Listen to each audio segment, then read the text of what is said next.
Vamos lá, as emendas parlamentares. A Instituição Fiscal Independente do Senado divulgou nesta segunda-feira um estudo trazendo o avanço do Congresso sobre o orçamento da União. Em 2020, as emendas impositivas, que são as de bancadas individuais, representavam um pouco mais de 11%. Deixa eu ver se eu estou lendo o número certo. 11% do valor das despesas discricionárias. Só um momentinho para esclarecer. Despesas discricionárias, esse nome é horroroso, quer dizer aquela grana que o governo define para onde vai como ele quiser. 4 anos depois, as emendas, já são 16,8% desse total. O cálculo deste ano é parcial, só inclui os repasses até setembro, mas ele dá uma excelente ideia do que vem.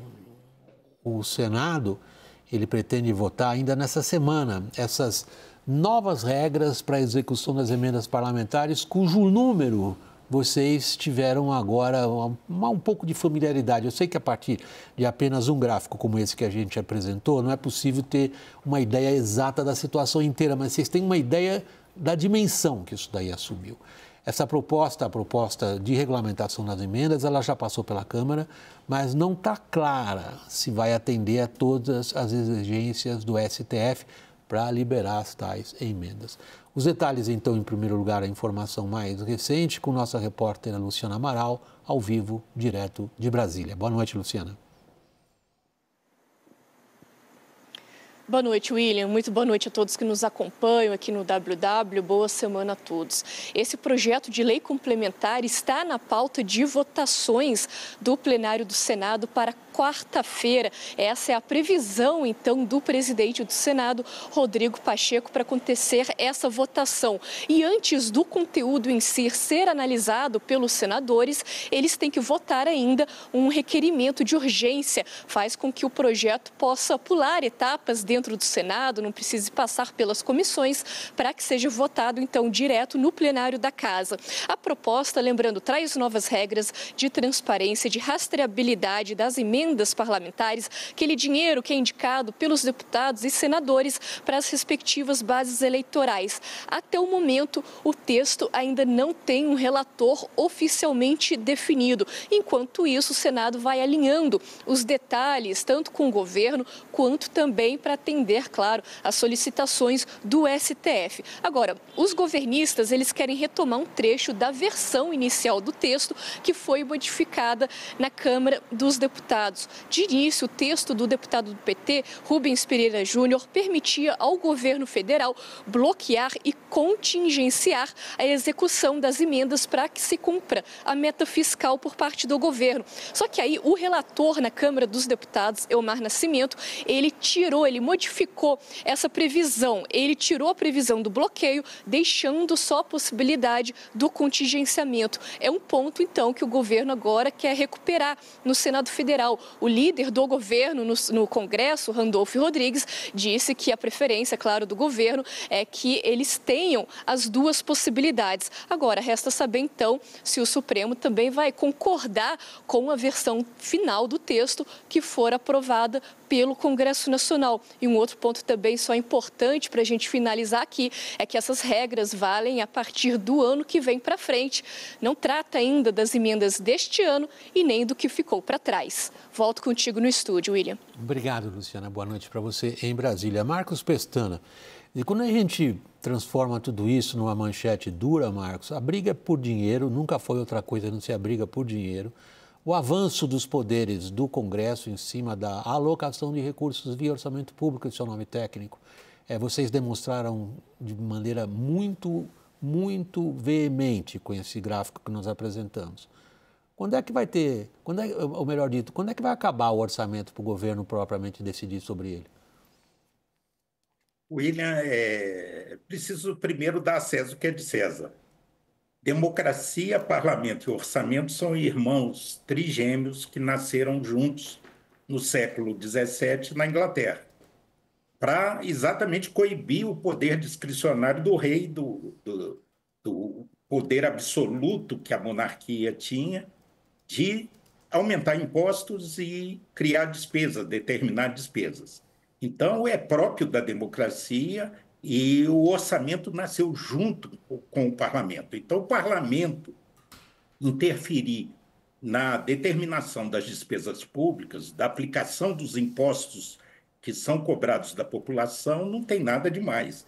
A maior economia do mundo, Estados Unidos, lá o orçamento é impositivo e ele, em última análise, é feito pelo Congresso Nacional, que acompanha toda a execução e fiscaliza a sua aplicação. Então, é preciso contextualizar historicamente isso. O Congresso tem o papel, o princípio o sobrenome do Congresso é orçamento.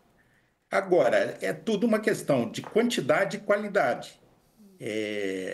Na verdade, o orçamento, você tem discutido isso, a imprensa especializada tem focado isso, o orçamento brasileiro é um dos mais engessados do mundo. Não é que as emendas estejam só elas crescendo. O problema é que as discricionárias, como você explicou, a capacidade do governo governar está cada vez menor, que as despesas obrigatórias estão encurralando a capacidade de investimento do Estado brasileiro. Então, é preciso ter uma discussão democrática, transparente, é isso que o Supremo e o Congresso estão tentando arquitetar, para que haja boas regras, mas para que o nosso espectador tenha noção, comparado com a receita líquida que o governo, ou seja, o dinheiro que tem em caixa arrecadado, que são 2 trilhões e 200 bilhões, as emendas devem fechar esse ano com um pagamento de cerca de 45 bilhões, ou seja, 0,2%. De cada R$100 que o governo tem, é como se 20 centavos fosse destinado para as emendas. Mas é preciso uma discussão para que as emendas sejam uma ferramenta para fortalecer as políticas públicas em favor da população. Thaís. Eu achei interessante o Marcos trazer essa discussão do qualidade versus quantidade, porque a quantidade está crescendo muito e não necessariamente a qualidade está acompanhando, né? A dispersão da eficiência da política pública é um debate que a gente já tratou aqui tantas vezes, né? Mas para o parlamentar que tem o acesso ao recurso, ele não vai topar dividir, olha, mas na sua cidade não precisa mais disso, precisa na cidade vizinha, mas a cidade vizinha não tem um parlamentar representando, então ela fica sem. Então é esse o papel da execução do orçamento pelo governo federal, mesmo que seja em arranjo político com o Congresso Nacional, é para evitar que esse tipo de coisa aconteça, né? Esse tipo de exclusão orçamentária aconteça na distribuição do dinheiro. Então, parte do problema das emendas é a qualidade para onde está indo o dinheiro. Nós temos o problema da transparência, de como é que o dinheiro é distribuído, mas a qualidade, e não é uma coisa que a gente vai medir agora, William, acho que esse é um ponto interessante. A gente só vai conseguir medir, na verdade, nos próximos anos, qual foi a mudança que as emendas conseguiram provocar de qualidade mesmo com o dinheiro que foi investido. Nas políticas públicas, a gente nas volta políticas a isso. Públicas. Daniel. William, inevitavelmente, quando o projeto de lei complementar for votado amanhã ou ao longo dessa semana, vai surgir a pergunta, bom, quem saiu ganhando, quem saiu perdendo? Executivo saiu ganhando, Legislativo perdendo e o STF? Para mim, essa discussão acaba sendo a menor das discussões verdadeiramente importantes. O trabalho que a IFE divulgou hoje demonstra muito competentemente que nos últimos 10 anos, desde 2014, houve 29 mudanças de alguma forma, seja em projetos de lei, seja em emendas constitucionais que dizem respeito às emendas parlamentares. Todas elas indicam um caminho ou consolidam um caminho do legislativo mais forte na comparação com o executivo. E quando houve a oportunidade agora, com uma liminar de Flávio Dino, referendada pelo plenário do Supremo, de rediscutir verdadeiramente esse assunto, jogar um freio de arrumação nas emendas parlamentares, o que está se caminhando para termos nesta semana é a oportunidade jogada fora.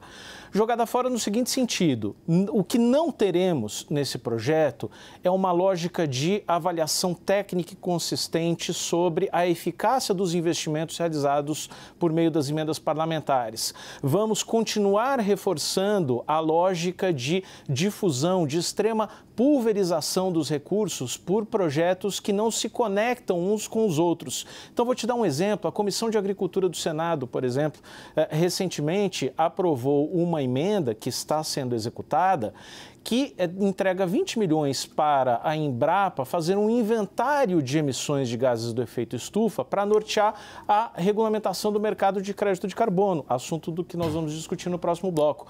Com a pulverização intensificada que nós teremos, provavelmente isso não será mais possível. Aquela lógica de investir em obras estruturantes que permeou um pouco as discussões também foi jogada no lixo. Nós não teremos isso. Então, me parece, acima de tudo, uma oportunidade jogada fora. Bom, esse assunto tem várias camadas, né?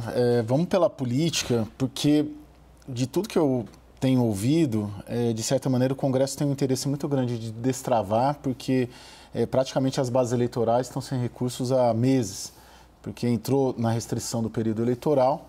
Passado o período eleitoral, quando era para esses recursos poderem Só para ilustrar a nossa audiência, por suspenso por determinação do STF.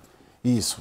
Passou a eleição, quando naturalmente poderia retornar, continuou suspenso por determinação do Supremo Tribunal Federal. Então, o que a gente ouve muito de relatos de deputados e senadores, que está sendo um catalisador e um potencializador para tentar acelerar logo e ajuda a gente a entender por que eles estão com essa pressa toda, é justamente porque os prefeitos, né, que são a base de deputados e senadores, estão reclamando de obras paradas.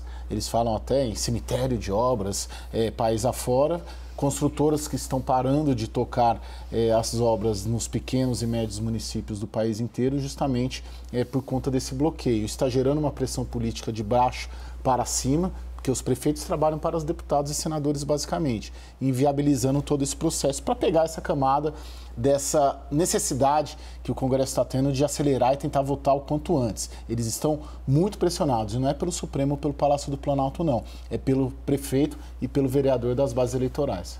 Agora, Marcos, voltando a você, na sua resposta até aqui, você traçou uma espécie, você fez uma descrição teórico-doutrinária do que é o papel do parlamento vis-à-vis o poder executivo. Ok. Acontece que, me parece, estamos discutindo o supérfluo. A palavra-chave na sua resposta foi orçamento engessado. Foi uma armadilha que o Brasil criou para si mesmo, que não está sendo sequer discutido. A outra questão é como que o executivo se alia ao judiciário para recuperar a parcela do poder discricionário que ele perdeu em favor do parlamento. Outra discussão supérflua. O que é essencial, nós não estamos abordando, Marcos? William, você tem essa discussão qualitativa, e eu não só me coloco aqui como economista, mas também como ex-parlamentar. Você tem três tipos de emenda. A emenda individual, que inevitavelmente tem um caráter localista, mas isso não quer dizer que não tenha qualidade o gasto. São postos de saúde, unidades de saúde, creches, escolas de ensino infantil, obras de infraestrutura, pontes que, porventura, a chuva tenha levado e que as prefeituras ou entidades filantrópicas não conseguiriam viabilizar sem o suporte das emendas. As emendas individuais, então, elas têm um menor valor e têm caráter, sim, localista, mas são uma alavanca importante para o desenvolvimento municipal e de organizações da sociedade civil do campo da filantropia.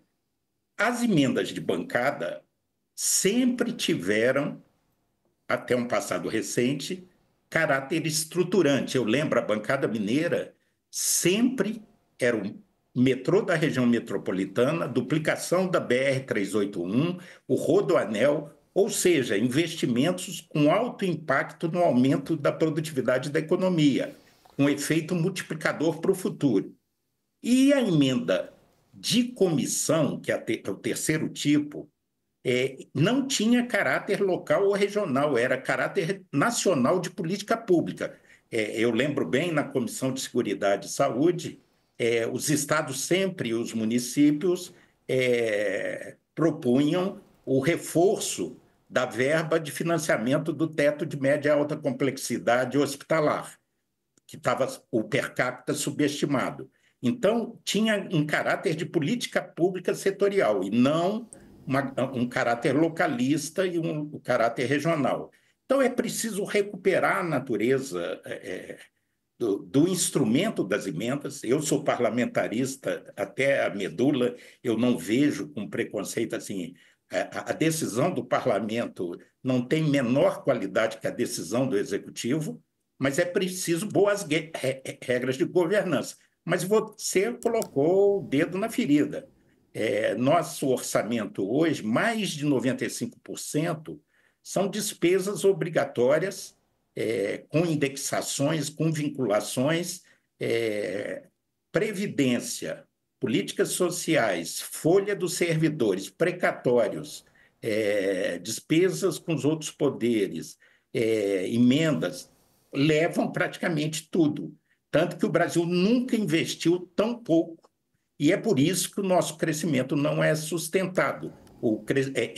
Só o investimento privado não garante a sustentação de um processo de crescimento. O Brasil poderia perfeitamente crescer 4% ao ano, mas o investimento público, que já foi de 20%, 23% do PIB, hoje o investimento agregado privado e público está em 16%, 17%.